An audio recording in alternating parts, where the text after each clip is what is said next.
Why every successful person had to become shameless.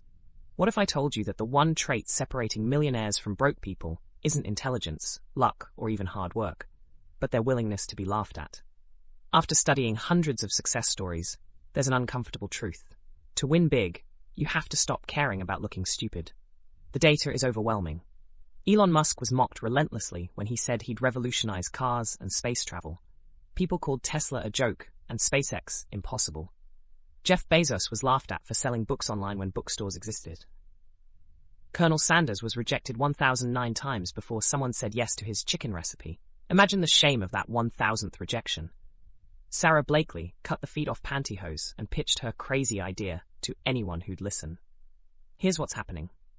Most people are paralyzed by what psychologists call social proof anxiety, the fear of standing out negatively. We're wired to stay in the tribe, to not be ridiculed. But every breakthrough idea initially looks ridiculous to the masses.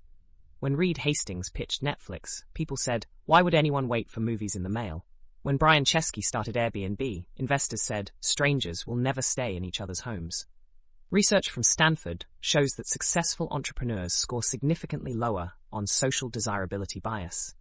They literally care less about what others think. They've developed what psychologists call rejection resilience.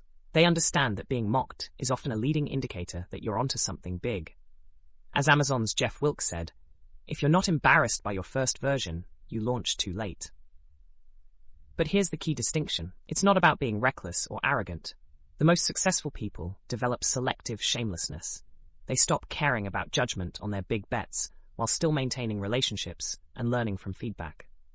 They realize that the cost of caring too much about opinions is staying mediocre forever. The data is clear. Every major success story involves someone who was willing to look foolish, be rejected, and push forward anyway. The question isn't whether you'll face shame and ridicule while pursuing something meaningful. You will. The question is, will you let that stop you, or will you develop the shamelessness to keep going? If this hit different, smash that subscribe button for more uncomfortable truths about success. What idea are you too embarrassed to pursue? Drop it in the comments. Your future self might thank you for that moment of shamelessness.